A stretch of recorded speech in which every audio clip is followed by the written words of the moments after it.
is looking largely bright, just some hazy sunshine and a few showers towards western parts, sunnier and drier further east. Cloud then building across Northern Ireland through the morning and western parts of Scotland, and here it will quite quickly start to turn pretty wet as a weather system makes its way in. A drier picture though for eastern parts of Scotland as we go into the morning. That wet weather then will spill across much of Scotland, Northern Ireland and later into parts of northwestern England and Wales as we go through tomorrow. The heaviest rain will be across western parts of Scotland, where totals could reach 100 to 150 millimetres as we go into Thursday as well. So some disruption quite likely, with a warning in force. Something a bit warmer and drier towards the southeast here, temperatures getting into the low 20s. More wet weather to come as we go through the evening and overnight, particularly across Scotland and parts of Northern Ireland. A drier story further south. So it is looking wet for many of us for a time on Thursday as that system progresses its way further southeast, and then more rain to come on Friday. Bye-bye. That warm feeling inside from Boxed Boilers, sponsors of weather on GB News.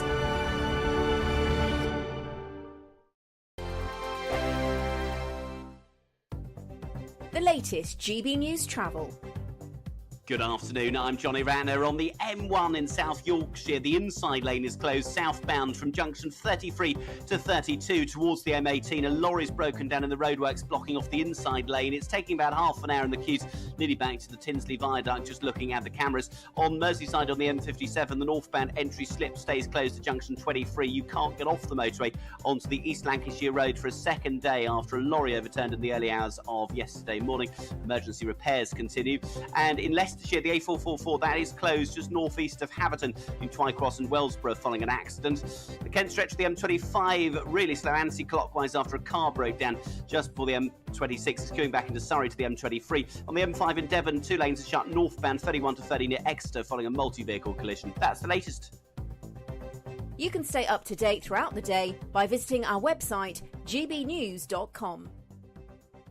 We could be calling you with the news that you've won our latest Great British giveaway, an incredible £30,000 in tax-free cash.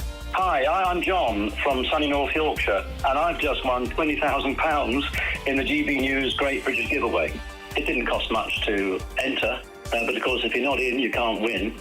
And here I am, having won £20,000, and that's tax-free, so I'm rather pleased I did it.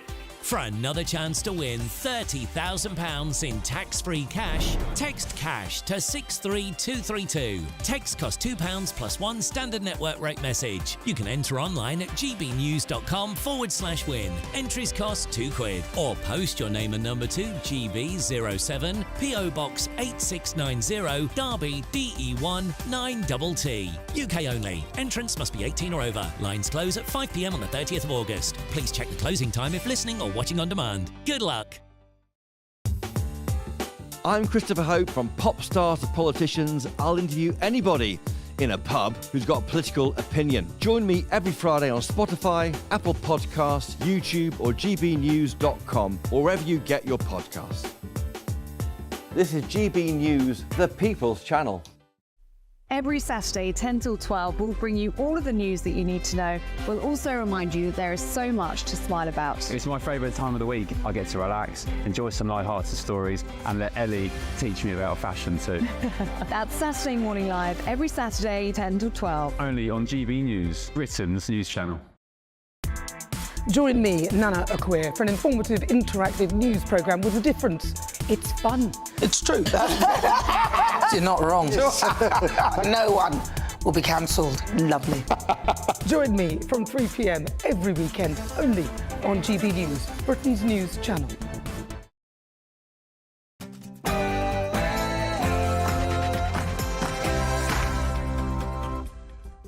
Hello there, it's 6 o'clock. I'm Michelle Dewberry, and this is Dewbs & Co. Now, a massive search operation is currently underway in Italy for the entrepreneur known as the British Bill Gates, Mike Lynch. I'll be speaking exclusively to his friend, the former business partner and co-founder of Autonomy, the business that Mike spent over a decade defending his reputation over. Also tonight, the Home Secretary, Yvette Cooper, she has ordered a review of extremism. How many more reviews of extremism do we actually need? This time under the focus, extreme misogyny. Should that be regarded as terrorism? Your thoughts? And anyone that possesses a zombie-style knife or a machete, they're being urged to hand them into a police station just before a ban comes into force. I've got to say, firstly, good luck even trying to find a police station. But anyway, what do you think to this amnesty then? Is it a good step, the right one? Will it work? And we all work, I think, I hope. But do you think we should have a right to switch off out of hours? What do you think to that?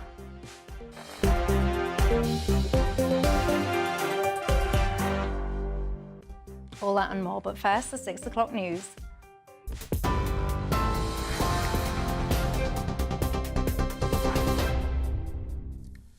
Good evening. It's just after 6 o'clock. The main news from the GB News Centre. Emergency services in Lincolnshire are at the scene of a rescue operation at a seaside pleasure park. The incident at Botton's Pleasure Park in Skegness follows a malfunction of one of the rides. It's reported up to 20 people have been stranded in mid-air as fire service personnel attempt to get them down safely. There are no reports of any serious injuries at the moment. Specialist dive teams searching the wreck of a British superyacht off Sicily are making slow progress because of the difficult conditions on the wreck site. The Italian Coast Guard has deployed 5 patrol boats, a helicopter and divers from specialist units in the region. A remotely operated underwater vehicle is also being used by search teams. The body of one man recovered by dive teams on Monday has been formally identified as the vessel's chef, Canadian Ricardo Thomas. Among those unaccounted for is British businessman Mike Lynch and his daughter. Morgan Stanley banking chairman Jonathan Bloomer and senior lawyer Chris Morvillo are also missing along with their wives. 15 people were rescued after the vessel capsized in a heavy storm. King Charles has visited Southport today to meet survivors of last month's stabbing attack in the town, which left 3 girls dead and others injured. His Majesty also took time to meet members of the public who showed up for the visit. Earlier, he spoke to some of those who provided support in the aftermath of the attack.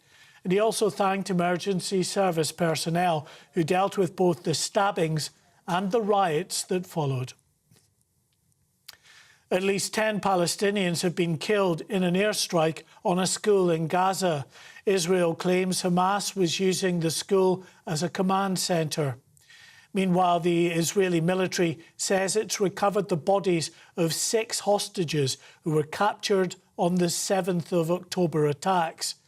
It comes as the US, Egypt and Qatar are calling on Hamas to agree to a ceasefire proposal after it gained the backing of Israel last night. Joe Biden became emotional as he delivered what's widely seen as his farewell speech to the Democratic National Convention. The US president wiped away tears as he addressed crowds on the first day of the event in Chicago. Kamala Harris will be formally declared as the party's election candidate later this week. Mr. Biden says she's the right choice for America. Well, you're right up to date with the headlines. I'll be back in an hour. For the very latest GB News direct to your smartphone, sign up to News Alerts by scanning the QR code or go to gbnews.com/alerts.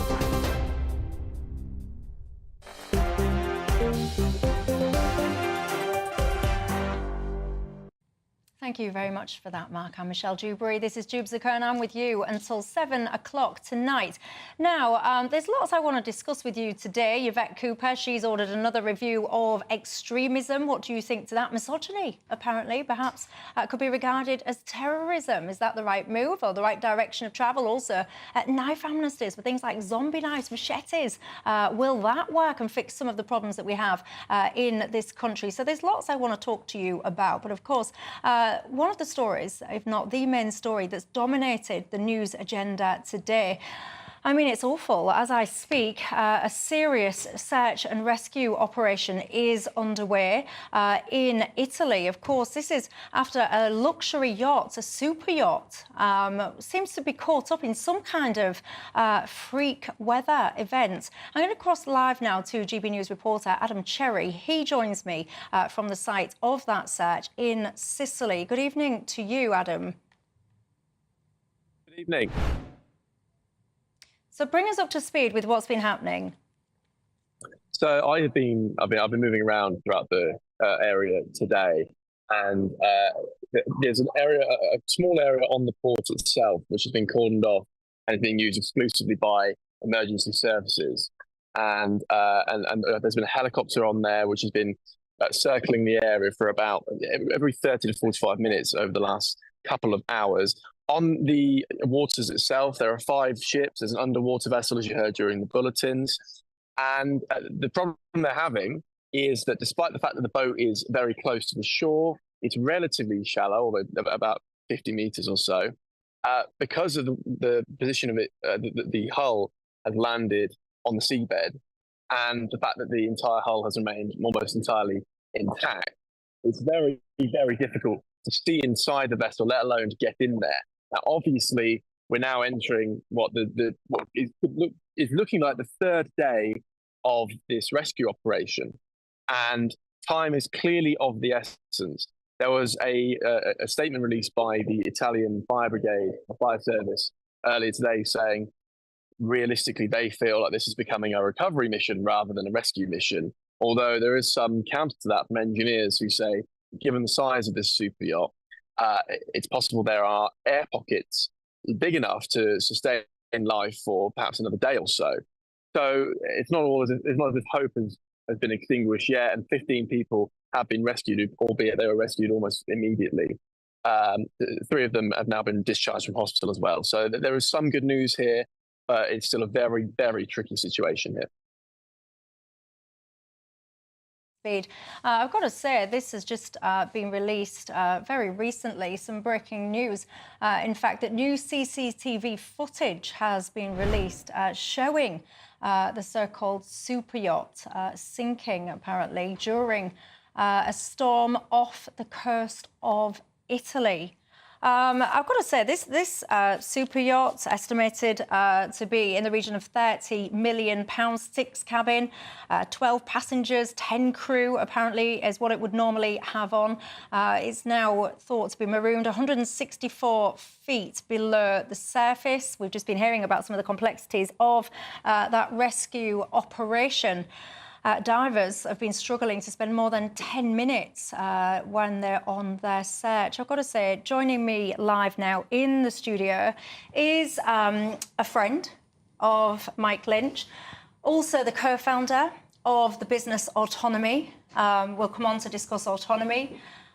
And I wonder, how are you feeling today, David, among this? It's a horrendous situation. It seems to have come out of nowhere.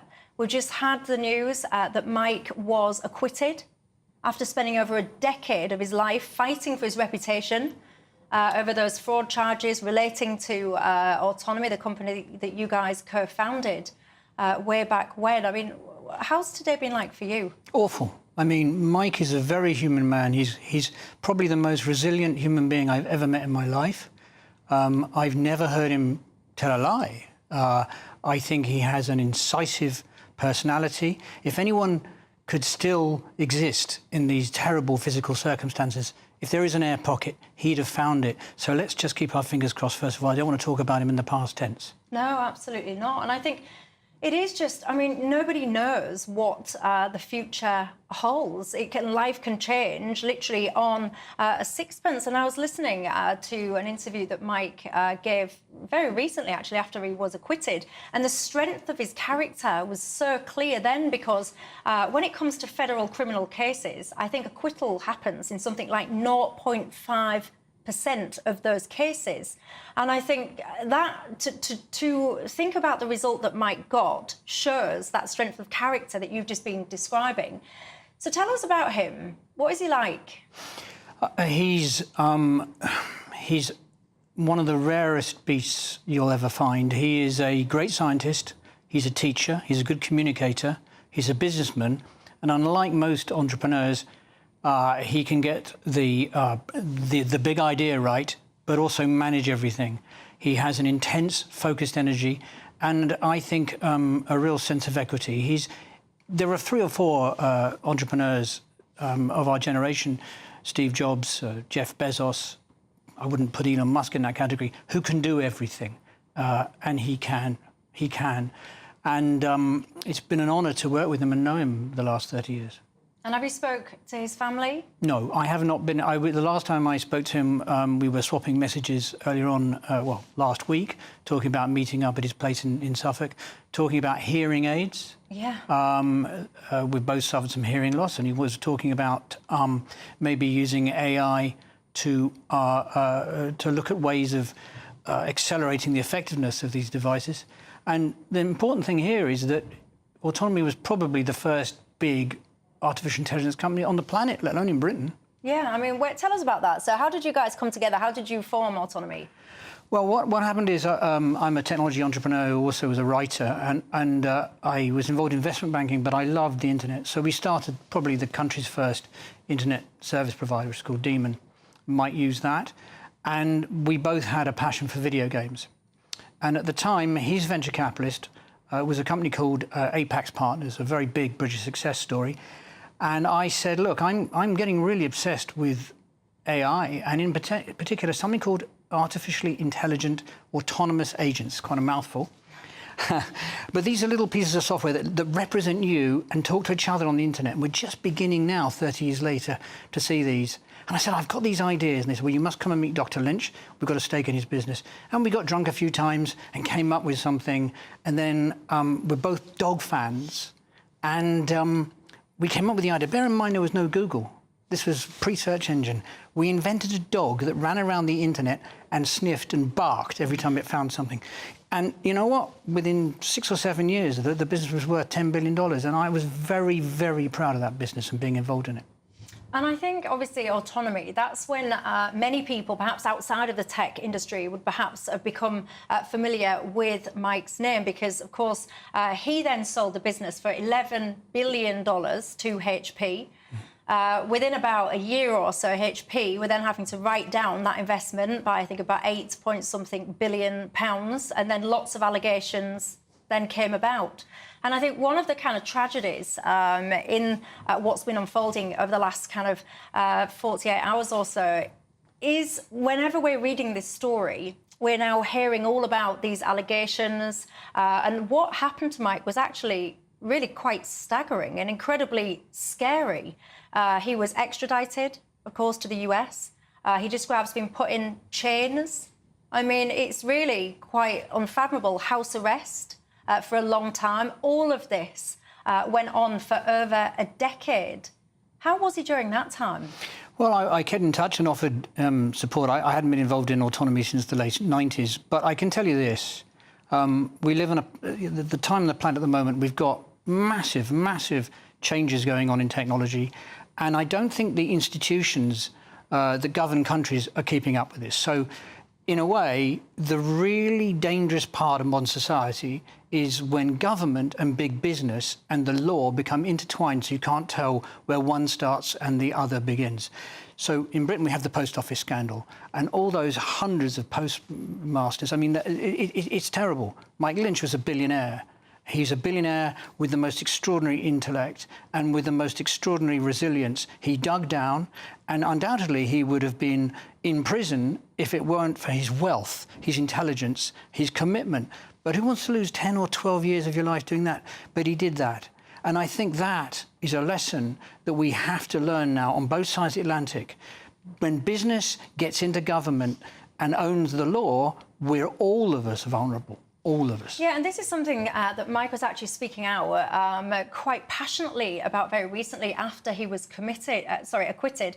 He was saying, and I quote directly, "It has to be wrong for a US prosecutor to have more power over British citizens in England than UK police do. He was talking about what he sees and feels passionately is about an imbalance between a UK-US extradition treaty, and this was something that he seemed to be very passionate about campaigning to change. Well, what we had after 9/11, governments realised they needed more clarity, they needed more information, and then we got a kind of creeping malaise where unilateral powers were granted to authorities around the world.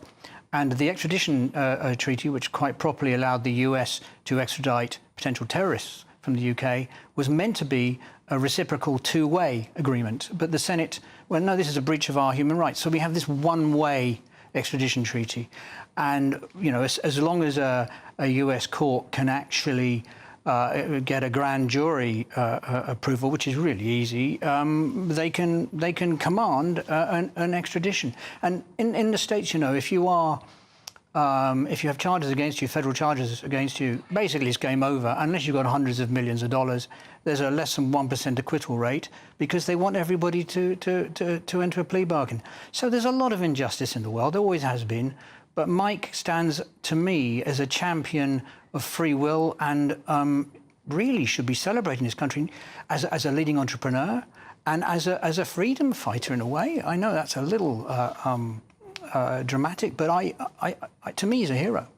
Yeah, and I think I've got to say to a lot of people, I've been watching a lot of tributes actually being paid to him.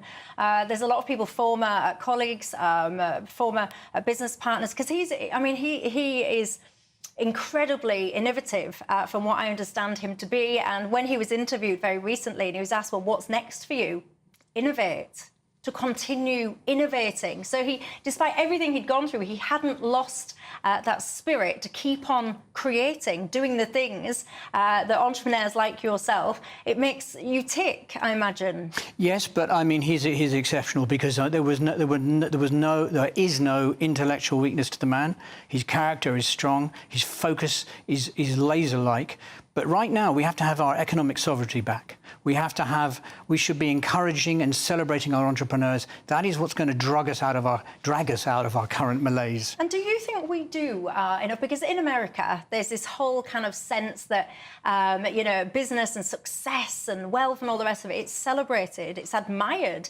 Whereas here, we do tend to have this kind of mindset of he's really wealthy or she's really wealthy, we must attack them, batter down their wealth, you know, kind of spread out all of this and that and the other. Do you think we need to have a more encouraging mindset of entrepreneurialism? I think if we don't, we're just going to become a third world country. We have to show people that the way to get out of this economic malaise is by digging in, by being ambitious, by being positive, by understanding how to create capital, and by basically making sure that our governments understand this and don't throw a brain drain right in our faces, which could basically lead the country into decades of near poverty. Listen, this is a wonderful country full of the most exciting innovation. We have to build a consensus that creates wealth. And Mike Lynch is probably Britain's greatest businessman of the last 35 years. Indeed, and of course, so many people watching this will be praying for Mike, not just Mike, of course, his daughter. She is also missing on that yacht. His wife, Angela, was rescued from that. I mean, she apparently is in a wheelchair. She's had some injuries. Hopefully, she will make a quick recovery. But, I mean, just to imagine what she's going through. Horrible. And, my prayers are with the family. And, you know, I just hope there's a miracle coming. And if anyone can pull it off, it'll be Mike Lynch. Yeah, I mean, here's hoping and praying. Oh, it makes one filled with goosebumps because we never really know what's around the corner. I've got to ask you about this as well.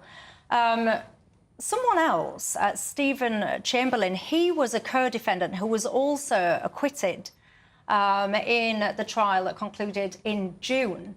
Now, he's also, well, not also, but he very sadly was in an accident over the weekend and now has lost his life.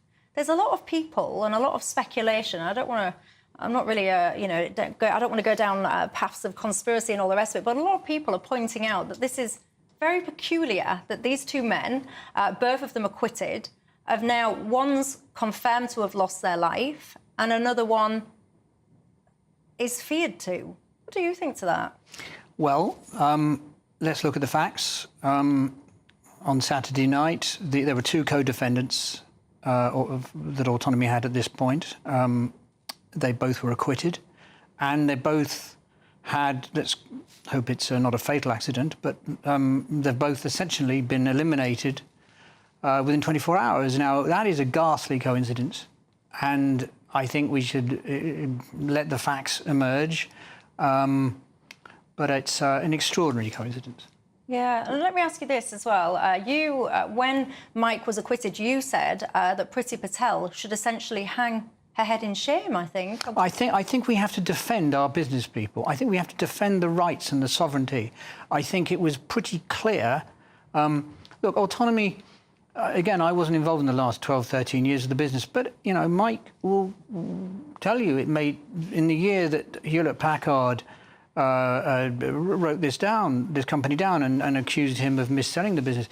This was a company making 360 million profit. That's not a Ponzi scheme. Now, maybe there may have been 1 or 2 million of you know, bad debts or something, but it was making 360 million. And as I say, the inability to defend our own people when the serious fraud officer said, no case to answer, this isn't right. It isn't right, and one of the things we now have to do as a country, what do we stand for? And how do we defend our people? How do we stand up for what's right?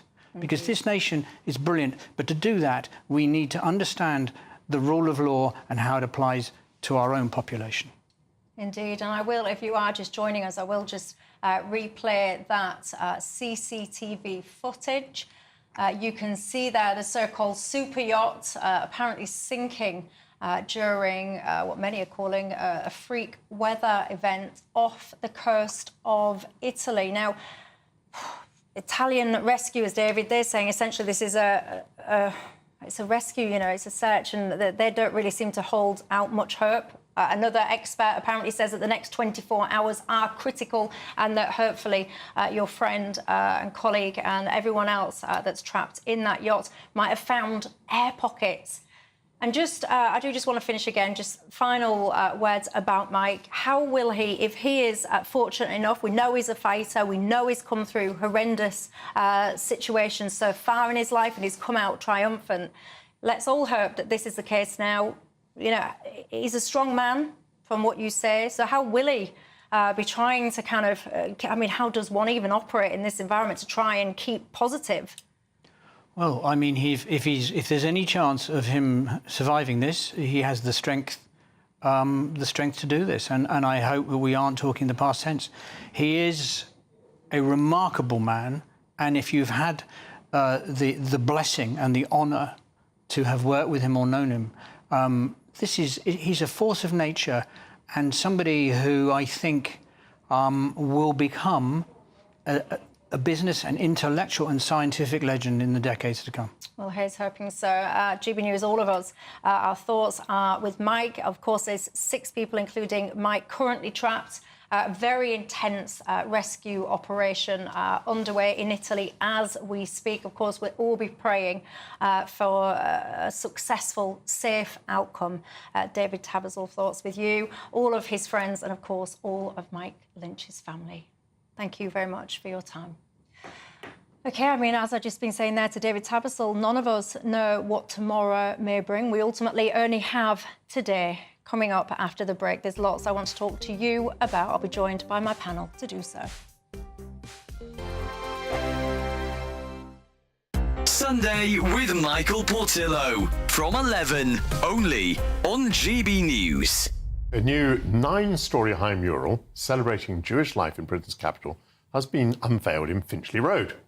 The mural's artist, Leon Fenster, joins me now. Leon, welcome to GB News. Congratulations on the work. Tell me a little bit about the concept and how you put it together. Mm-hmm. Well, all of my artworks are kind of essentially storytelling. So trying to pull back the curtain on some specific world that I can reveal, whether that's the world of a particular family, of a community, of an organisation, of a city. And in this case, the challenge was how to depict in a single artwork the entire story of Jews in the city of London. I don't really plan too much. I start somewhere, one thing leads to the next, to the next, to the next. the way we remember the world in our dreams and our memories. And then after a few months, it was ready, and we put it up onto the wall. Give me an idea of the dimensions of this thing. We've talked about it being 7 stories high. Right. Also looks like it's pretty broad. The wall is 14 metres wide, and it's to the top of the artwork is 26 metres. So definitely my largest yet, I would say.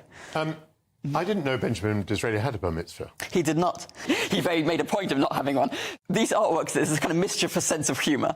So actually, Benjamin Disraeli's father left Bevis Mark Synagogue after an argument and immediately had his children baptised. Yes.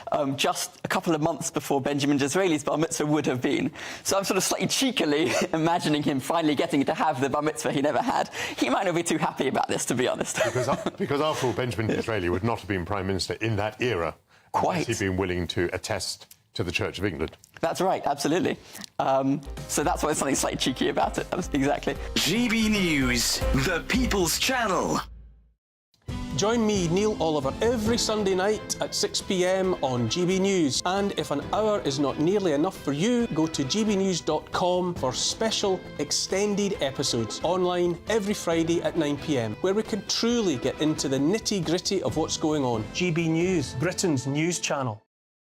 Weekdays on GB News. Wake up to breakfast every day from 6 a.m, followed by Britain's newsroom at 9:30. At noon, it's Good Afternoon Britain, followed by Martin Daubney from 3 p.m, only on GB News, the People's Channel, Britain's news channel. We're proud to be GB News, the People's Channel, and as you know, we always love to hear your views. Now, there's a new way of getting in touch with us at gbnews.com/yoursay. By commenting, you can be part of a live conversation and join our GB News community. You can even talk to me, Bev Turner, or any of the members of the GB News family.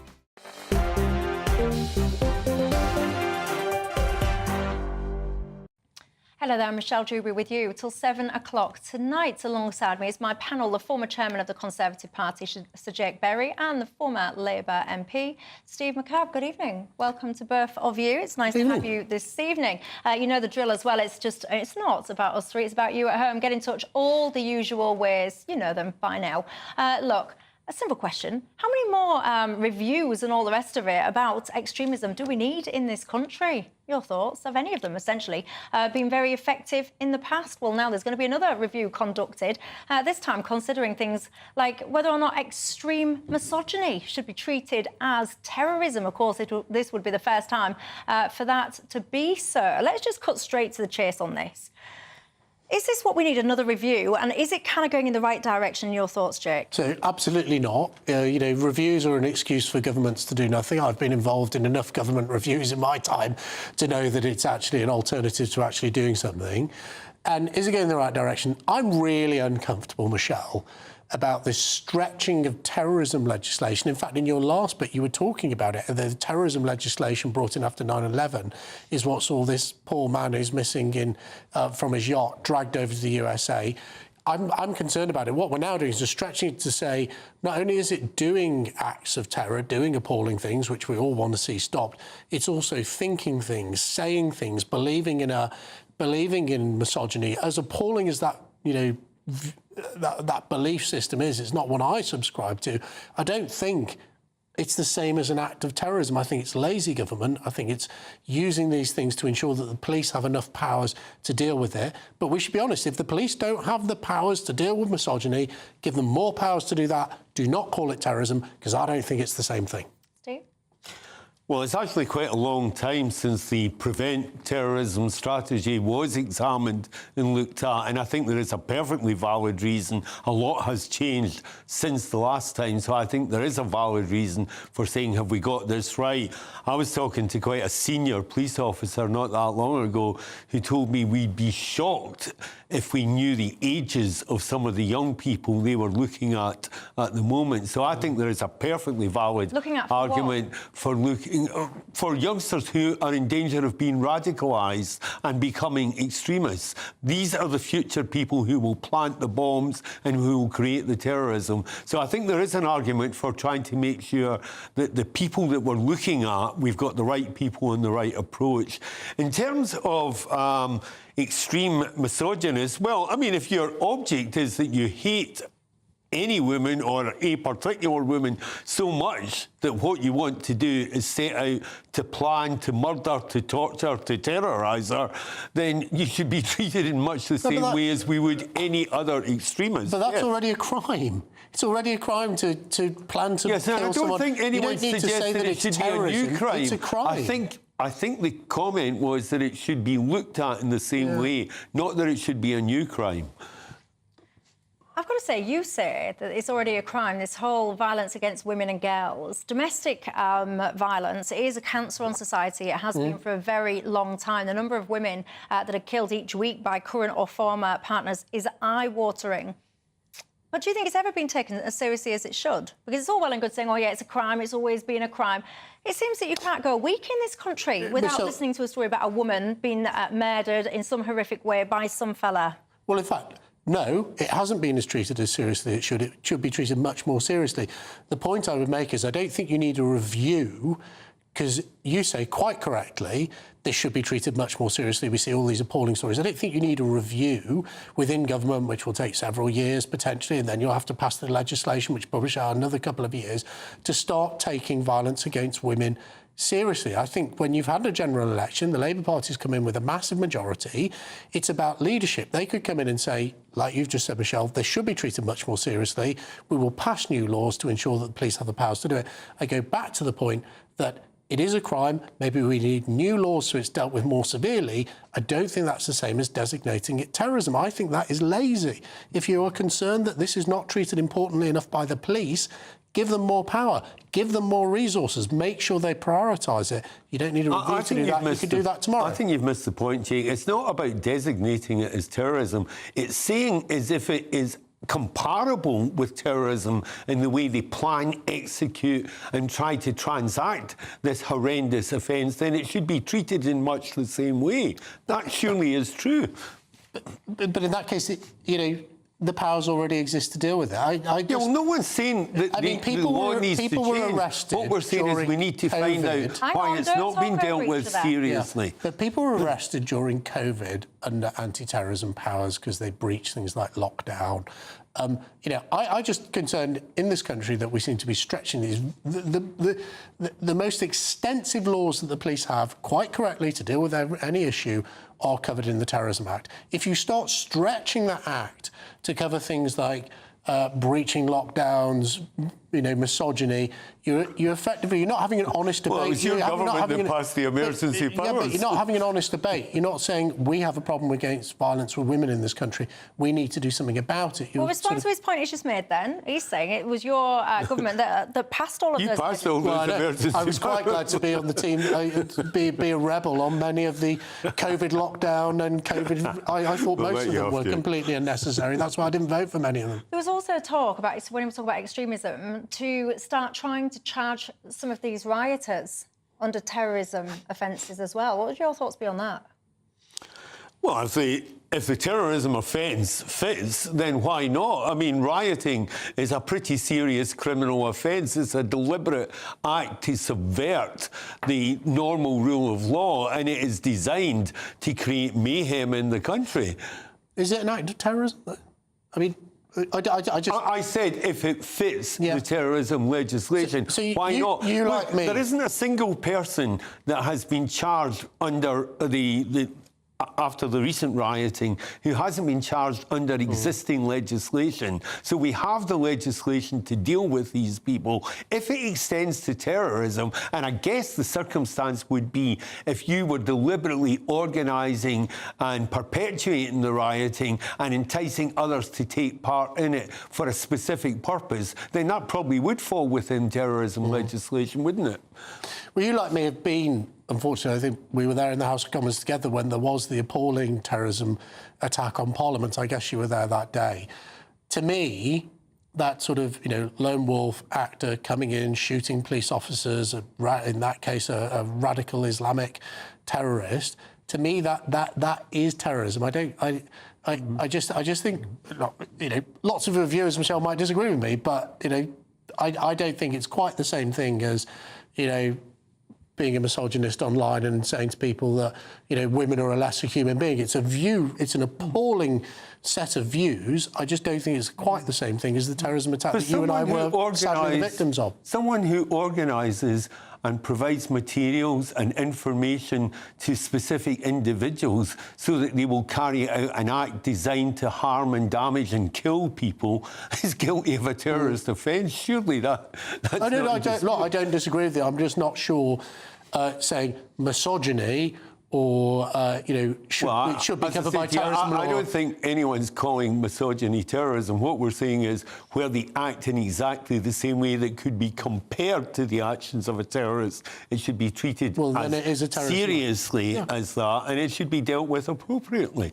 of course. Well, I can tell you, a lot of people, you're quite clear in your views. You're saying that this is absurd, that extreme misogyny would be regarded as terrorism. David says, can I just say, Michelle, he feels that Keir Starmer is some kind of tyrant and that we're essentially being dragged back to the Middle Ages.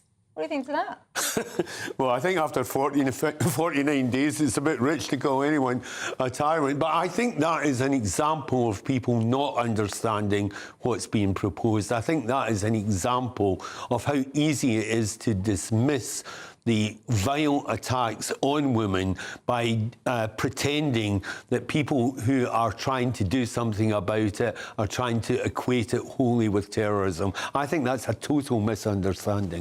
One of my viewers as well says they thought that misogyny was an extreme hatred of women, and they ask a simple question. Labour struggle to define what a woman is. So how will they define misogyny then? Well, I'm not aware that Labour struggle to define what a woman is. Come on, where have you? But you've not been hiding under a rock for God knows how long. You know that. No, I think I'm pretty sure what a woman is. Yeah, but the Labour Party has been criticised by many, and I find this a very serious issue, that they have repeatedly failed or just refused point blank to actually be clear about women and what is actually a woman. And if you don't even have it in you to even be clear and honest about what a woman is, then how on God's green earth can you even start to pretend that you're going to then somehow protect those people that you can't even define anyway? I think Dan raises a very good point. What do you think at home? I'll leave that to you to ponder over the break. Look, I want to talk to you about people that have machetes and zombie knives and so on and so forth. They are being urged to hand them into a police station. Good luck finding one of those. Anyway, it'll be an amnesty, no questions asked, apparently. Is this what we need to do then to start tackle the scourge of knife crime in this country? Your thoughts?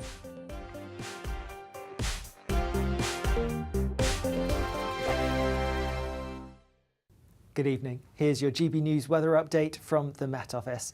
Most of today's showers are going to ease and clear away as we go through this evening and overnight, but our attention is turning to a weather system that is out in the Atlantic and is actually the remnants of Hurricane Ernesto. It's heading towards the UK and is going to bring some wet and windy weather to northwestern parts tomorrow. But for the time being, like I said, many of today's showers will be easing, some continuing though, especially across parts of Scotland and western parts of England and Wales. Otherwise, a lot of dry and clear weather around, and with those clear skies, temperatures turning a little bit on the cool side, particularly towards the east-southeast, towards the north and west, a bit more cloud here and some brisker winds, so temperatures holding up that little bit higher perhaps. As we go through tomorrow morning then, it is going to be turning quite quickly, quite cloudy and a bit wet across the far west of Scotland, a brighter, drier part for eastern parts of Scotland and northeast England too. Cloud quickly spilling across Northern Ireland, so a grey start here and a bit damp in some parts as well. Some showers down the western side of England and Wales. For more central and eastern parts, it is going to be a mostly bright start, though there could be some high-level cloud making the sunshine a little bit hazy. Across central eastern parts of England, it is going to turn a bit cloudier as we go through the day, but staying largely dry. However, towards the north and west, we have that feature I mentioned at the start, and this is going to bring some very wet and windy weather, turning really pretty unpleasant. Feeling unpleasant then towards the northwest, but in the southeast, temperatures getting into the low 20s, so warm enough in any sunshine. More wet weather to come as we go through Thursday. The system will gradually make its way southeastwards, but it breaks up, diminishes a little bit as it goes. So in the southeast, just seeing a bit of cloud, bit of rain. It won't be as intense or as impactful as the wet and windy weather we're going to see in the northwest. Another spell of wet weather coming through on Friday, but signs of something drier through the long weekend. The latest GB News travel. Good evening, I'm Johnny Ratner. Big problems if you're heading west towards Glasgow on the M8. The motorway is currently blocked from junction 11 to 12 towards the A80 and the scene of an accident causing lengthy queues on the approach. On the M1 in South Yorkshire, one lane's out of action southbound 33 to 32 heading away from Sheffield towards the M18. A car's broken down, not being helped by the roadworks on that stretch, taking about 35 minutes to get through. On the M5 in Devon, the outside lane is closed northbound 31 to 30 north of Exeter, following a multi-vehicle collision causing long queues on routes through Exeter, particularly for the A379. In Cornwall, the A39 at Penryn is closed following an accident just off the Hillhead roundabout, and trains are suspended through Devon. In Hodderson and Axminster, it's safety checks, South Western Railway tell us, and that's the latest.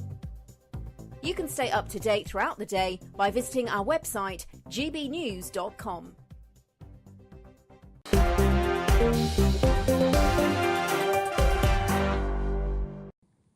Oh, that conversation continued into the break, I can tell you that. I'm sure you've got strong opinions about it at home as well, alongside me the former chairman of the Conservative Party, Sir Jake Berry, and the former Labour MP, Steve McCabe. Welcome back, everybody. Look, we've all seen the horrendous outcomes of knife crime in society.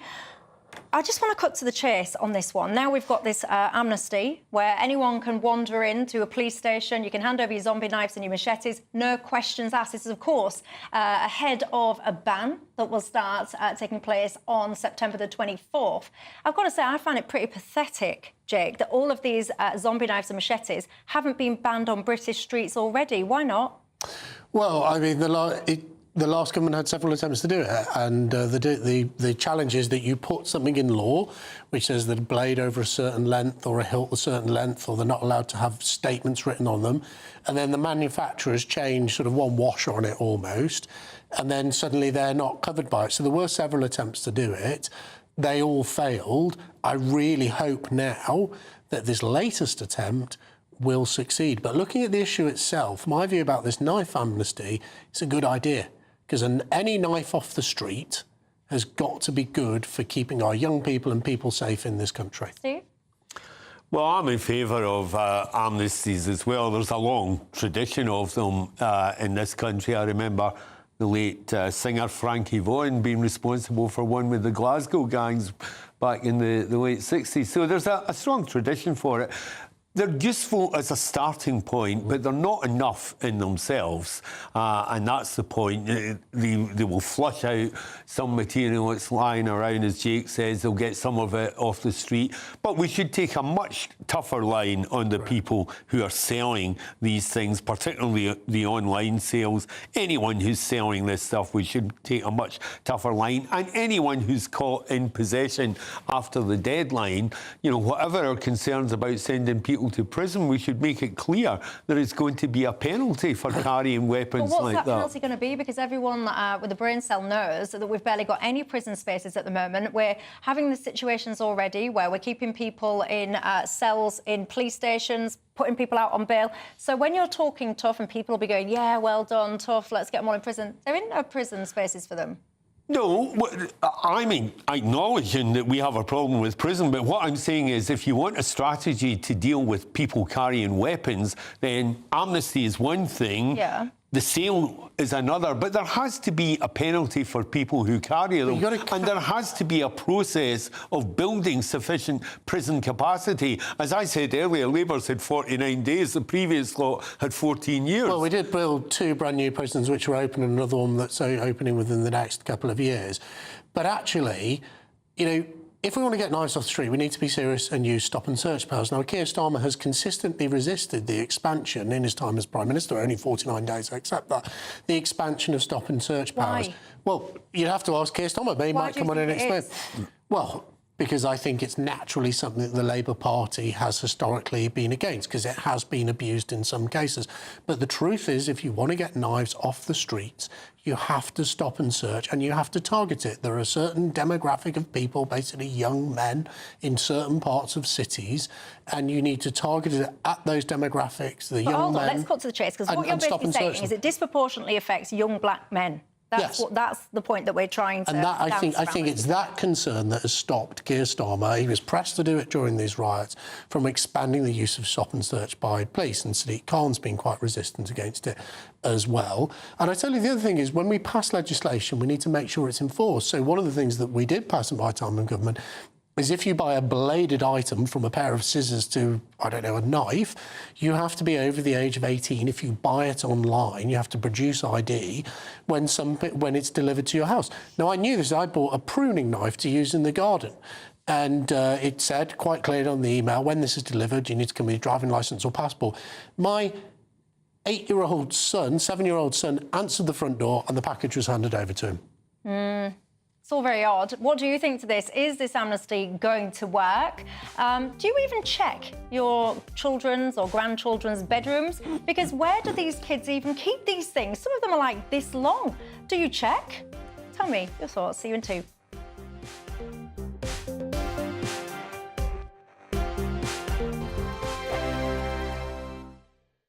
This is GB News, Britain's news channel.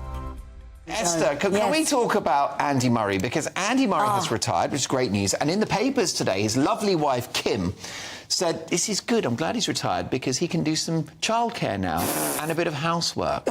But you know all about relationships. Yes. This is going to be an adjustment for them, isn't it? Absolutely. And you know, as a father and a husband as well, Mark, that when you are at home, you are actually a big pain in the... Because you are kind of wired and you want to be doing stuff. And Andy Murray's like goal-driven. Can you imagine? He's going to be like, I'm going to make chili con carne. I'm going to make chili like this and this. And, you know, he's going to be like so focused, and he's going to have so much energy. I would be terrified to live in the same house as Andy Murray. I know he kind of comes across as quite laid back, you know. He's a bit of a Sean Connery. But actually, these people are driven, and that's not going to stop just because he's retired, right? OK, when you've got a driven parent and the parent is at home, they're a nightmare. So he needs to be seriously occupied. We've got to think of some hobbies. Isn't it Kim's turn? To have her career? For her to be the most important person in the house. I think she's quite into her art and painting and things like that. So isn't it time for him to stay at home, you know, feed the kids and all that, empty the dishwasher, and let her career be the most important? Although I doubt he'll do that. He'll have so much other stuff to do. Punditry. Maybe he'll join his mum. She has a tennis academy. Actually, I remember there's a documentary about both of them have a hotel in Scotland. Actually, I think they co-run and I think they refurbished it. Yeah. To be fair, you know, Kim, you know, not just the hotel, but I'm sure she'll have other business ventures. You're right. I think it's the right thing to do. Clearly, you know, Andy Murray has had to be out the house. You know, probably she's had to look after the kids. I think anyone that's at the top of their game when they retire, I think the only fair thing to do is to, as you say, maybe take a step back and support your wife. GB News, the People's Channel. Good afternoon, Britain. Your lunchtime update on the stories that matter across the UK. From breaking news and insightful analysis, inspiring stories and lively debates. You're comparing yourself to a former Prime Minister. Which is it? Stay informed, stay updated, stay entertained. I just don't know how anyone would not want to be there. Every weekday from midday. We are Good Afternoon Britain, only on GB News. Britain's news channel. Welcome to State of the Nation, daily plunge into the stories shaping our country. I'm Jacob Rees-Mogg, and Monday to Thursday we bring you the insights, the facts, the truth about how our country is being governed. Because what happens in Downing Street matters down your street. Tune in to State of the Nation every Monday to Thursday, 8 to 9 o'clock. Only on GB News, the People's Channel, Britain's news channel.